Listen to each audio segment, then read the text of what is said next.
Geography के लिए 11th-12th का क्लास का एनसीईआरटी बुक का क्या महत्व है।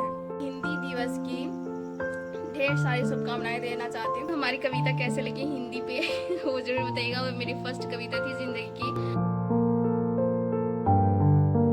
जय श्री कृष्णा, स्वागत है आपका हमारे चैनल पुष्पलता व्लॉग्स पे। और मैं पुष्पलता आप लोगों के सामने फिर से आ चुकी हूँ एक नए व्लॉग लेकर, एक नए जज्बे के साथ। और अभी हूँ मैं छत पे, और छत पे हूँ तो आज का मैं मौसम थोड़ा सा आप लोगों को दिखा देती हूँ। देखिए पूरी बादल किए हुए हैं, देख सकते हैं आप, है ना। बादलों के बीच में हम लोग घिरे हुए हैं। और इधर देखिए केला पता है, देखिए ये पत्ता फट जाता है। आज तक मैं देखिए किस तरीके से फट गया। आज तक मैं कंफ्यूजन में रहती थी, ये पत्ता कैसे टूट जाता है अपने आप, कैसे फट जाता है। आज जाके मेरे को समझ में आया, अच्छा कारण ये है। आप जानना चाहते हैं इसका क्या कारण है।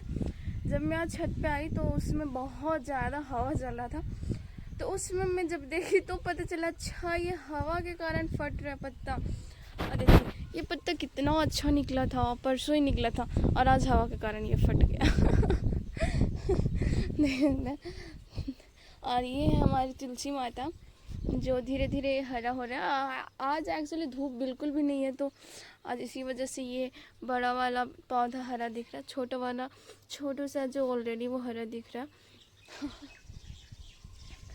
और आज का मौसम है बादल की। और आज मैं व्लॉग सेकेंड सेशन में स्टार्ट की। फर्स्ट सेशन में मैं स्टार्ट नहीं की क्योंकि ये मोबाइल मेरे पास नहीं था, डीपी के पास था। मतलब डीपी मतलब मेरे एचबी महोदय तो उनके पास था, तो इसी वजह से आज मैं सेकेंड सेशन में स्टार्ट की हूँ। अब वो चले गए कहाँ, मैच हो रहा था तो मैच देखने, तो स्टार्ट की हूँ। तो चलिए अब फटाफट से नीचे चलते हैं और साथ में अपना सेकेंड सेशन का स्टडी समाप्त करते, मतलब स्टार्ट करते, समाप्त नहीं करते, स्टार्ट करते। तो चलिए चलते हैं नीचे। सो फाइनली मैं नीचे आ चुकी हूँ और मैं सेकेंड चैप्टर पढ़ रही थी। और आज मैं दिखाना चाहती हूँ कि आज का जो मेरा टारगेट था उसमें से क्या क्या कंप्लीट हो चुका है। तो देखिए आज 14 तारीख है ना, और आज का मेरा टारगेट था 11th क्लास का एक चैप्टर कंप्लीट करना, फिर फिजिकल ज्योग्राफी, फिर 11th क्लास और फिर से फिजिकल ज्योग्राफी। तो एक 11th क्लास और फिजिकल ज्योग्राफी 2 लेक्चर समाप्त हो चुका है। बस एक लेक्चर बचा हुआ है, लेक्चर 2 ज्योग्राफी का, जो लेक्चर 2 में पढ़ रही थी अभी, पृथ्वी की उत्पत्ति एवं विकास। तो यही मेरे को अभी समाप्त करना है। और हाँ, इस बारे में मैं थोड़ा सा आप लोगों को बताना चाहती हूँ कि ज्योग्राफी के लिए 11th-12th का क्लास का एनसीईआरटी बुक का क्या महत्व है। तो मैं आप लोगों को बता दूं कि मतलब बहुत सारे टीचर्स आप ये कहते सुनेंगे, और मेरे को लगता भी है कि ऐसा पढ़ना चाहिए कि 6 से 12 तक आप पूरा ज्योग्राफी का बुक पढ़िए, क्योंकि वो बहुत अच्छे तरीके से उसमें मतलब समझाया गया है। बट बहुत सारे लोगों के पास इतना तो समय नहीं होता कि 6 क्लास से 12th क्लास का एनसीईआरटी बुक पढ़ें।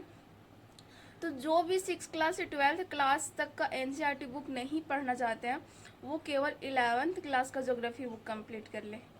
11th क्लास का ज्योग्राफी बुक यदि वो कंप्लीट करते हैं तो मैं गारंटी दे सकती हूँ कि उनका ज्योग्राफी, जो जीएस पेपर 1 का जो टॉपिक है ज्योग्राफी का, और साथ में जो ऑप्शनल जिनको लेना है, उनका 60% सिलेबस कवर हो जाता है। 60% की मैं बात कर रही हूँ, 20% की नहीं, 60% की। यदि आप अच्छे से अध्ययन करते हैं ज्योग्राफी 11th क्लास का, तो आपका मिनिमम 60% कवर हो जाता है। तो 11th क्लास का ज्योग्राफी बुक अच्छे से पढ़े, ये हमारे लिए बहुत ही ज़्यादा महत्वपूर्ण हो जाते हैं। और मैं इसका थोड़ा सा आपको कवर दिखाना चाहती हूँ, यदि आप चाहें तो ले सकते हैं। पहला ये हो गया,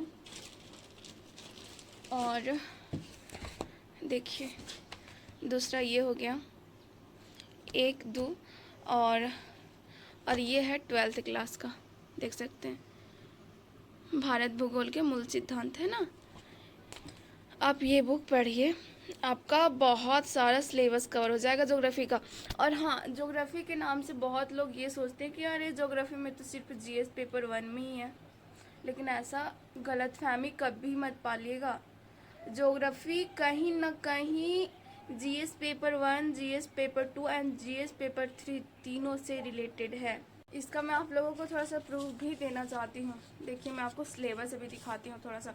मेरा सिलेबस को थोड़ा इग्नोर कीजिएगा, मेरा सिलेबस इतना फट चुका है कि आपको रद्दी लग रहा होगा देखने में, तो मैं आपको इसको अच्छे से दिखाती हूँ। ये हो गया हमारा मेंस का जीएस पेपर 1 का, और इसमें प्रॉपरली यहाँ पे लिखा हुआ है भूगोल और समाज तो अलग है। बट देखिए, मैं भूगोल में क्या की हूँ, मैं हर चीज़ को ना मतलब कवर अप कर देती हूँ कि ये इस क्षेत्र का, ये इस क्षेत्र का। तो ये जो क्षेत्र है वो हमारा भूगोल का है ना। तो देखिए, जीएस पेपर 1 में भी आपको भूगोल देखने को मिलेगा, और मैं शायद जीएस पेपर 2 बोल देती, बट जीएस पेपर 2 में नहीं है। जीएस पेपर 2 में शासन व्यवस्था, शासन प्रणाली, सामाजिक न्याय, अंतर्राष्ट्रीय संबंध है। बट जीएस पेपर 3 में इनडायरेक्टली कैसे, वो मैं आप लोगों को दिखाना चाहती हूँ। तो ये है हमारा जीएस पेपर 3, देख सकते हैं।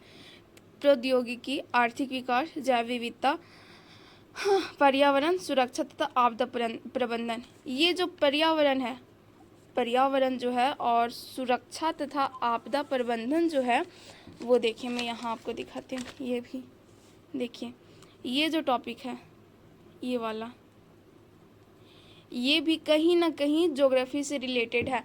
अब आप सोचिएगा ज्योग्राफी से कैसे रिलेटेड है, तो मैं आपको बताती हूँ कैसे रिलेटेड है। सपोज मैं आपको बताती हूँ, जैसे कहीं पे बहुत सारे ऐसे जगह हैं जहाँ सक्रिय ज्वालामुखी उत्पन्न होती है, ठीक है।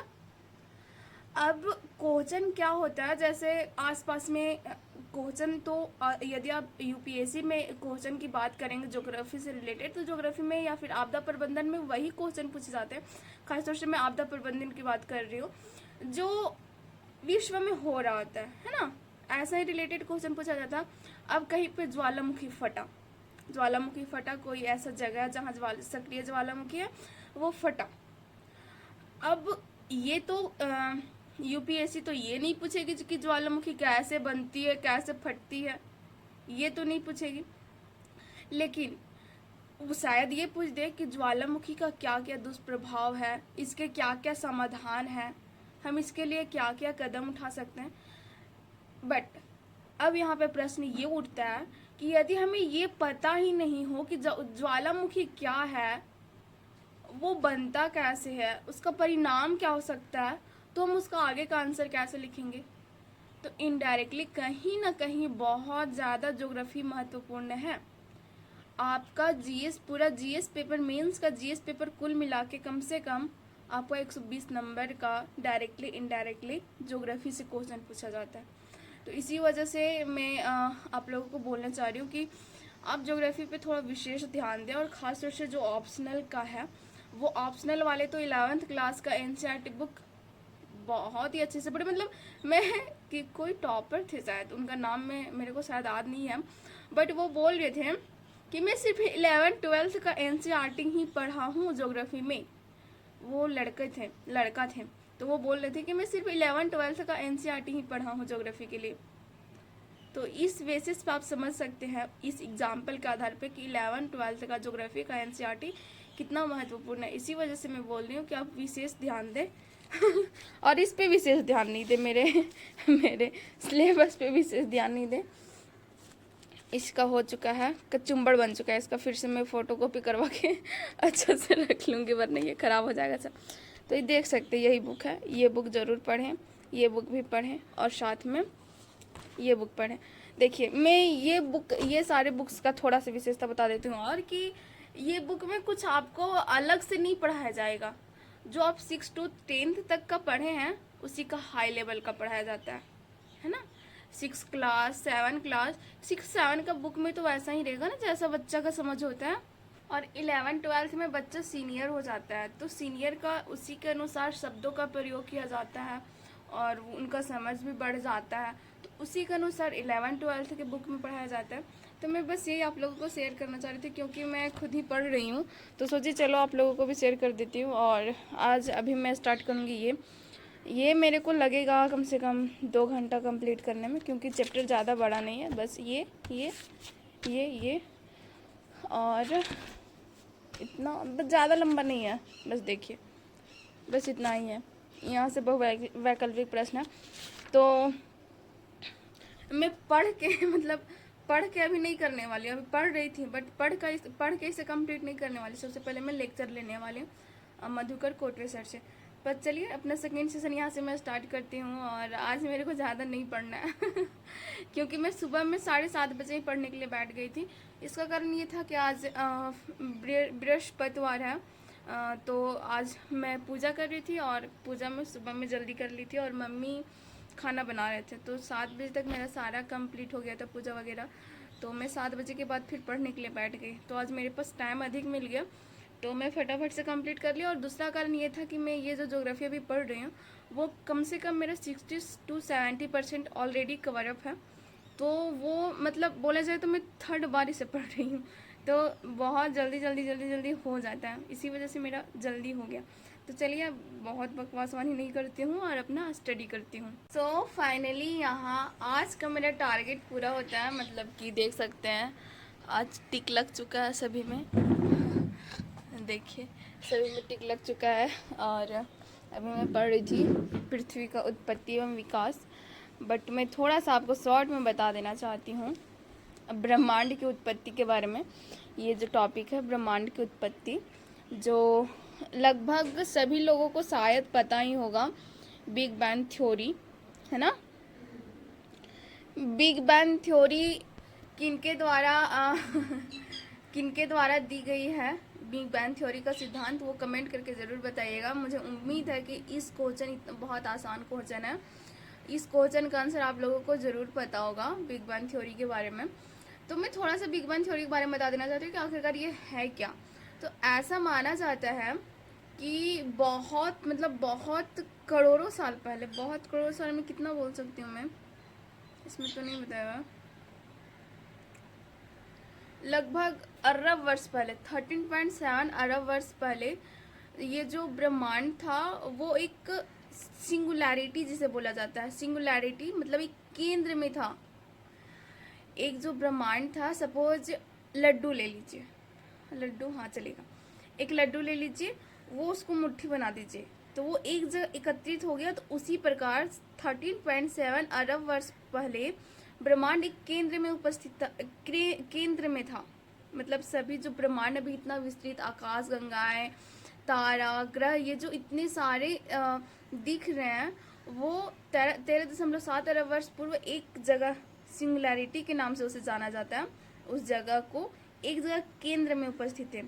परंतु बिग बैंग थ्योरी के द्वारा, मतलब महाविस्फोटक सिद्धांत के अनुसार, एक बार महाविस्फोट हुआ था, विस्फोट हुआ था, और वो ब्रह्मांड की उत्पत्ति हुई थी। उस कारण बिग बैंग थ्योरी के अनुसार ब्रह्मांड विस्फोट हुआ था। उस सिंगुलैरिटी जो था वो सिंगुलैरिटी था, सिंगुलैरिटी का हिंदी क्या होता है मेरे को नहीं मालूम, बट उसका जब विस्फोट हुआ तो उससे ब्रह्मांड की उत्पत्ति हुई। तो बिग बैंग थ्योरी में यही बताया गया। और ये मतलब इसका प्रमाण कब दिया गया था, मैं थोड़ा सा आपको बता देना चाहती हूँ, 1920 में। और अभी मैं ये भी बता रही थी कि किनके द्वारा ये दिया गया था, बट मैं नहीं बताने वाली। आप ज़रूर बताइएगा कि महाविस्फोटक सिद्धांत किनके द्वारा इस सिद्धांत को दिया गया है। तो यहाँ मेरा एक लेक्चर समाप्त होता है, और मेरे पास आज काफ़ी टाइम है, लगभग मेरे पास अभी भी 5 घंटे अभी भी मेरे पास टाइम है पढ़ने को। तो आज और कंप्लीट कर लेती हूँ, शायद बीच में कभी कभी छूट जाए, तो आज मेरे पास टाइम है। तो चलिए इसे सबसे पहले कंप्लीट करती हूँ। और देखिए, मैं इसके माध्यम से थोड़ा सा आपको बताना चाहती हूँ कि किस तरीके से विस्तार हुआ। ये जो मैं सिंगुलैरिटी की बात कर रही थी, वो है फर्स्ट स्टेप। सिंगुलैरिटी में यहाँ नहीं लिखा, बट मैं पढ़ी हूँ तो मेरे को मालूम है पहले ही। ये जो था वो एक जगह पे केंद्रित था। उसके बाद सेकेंड स्टेप में मैं खुद ही लिख दी हूँ, सेकेंड स्टेप, थर्ड स्टेप, ताकि समझने में आसानी हो। तो जब सेकेंड स्टेप में आया तो थोड़ा विस्तृत हुआ, थर्ड स्टेप आया तो उसमें थोड़ा विस्तृत हुआ, फोर्थ स्टेप आया तो और अधिक विस्तृत हुआ। और आश्चर्य की बात ये है कि ब्रह्मांड अभी भी विस्तृत हो रहा है, ब्रह्मांड अभी भी विस्तृत हो रहा है।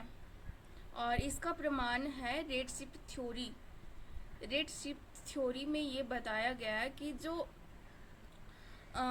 तरंग दैर्घ्य है घटते जा रहा है।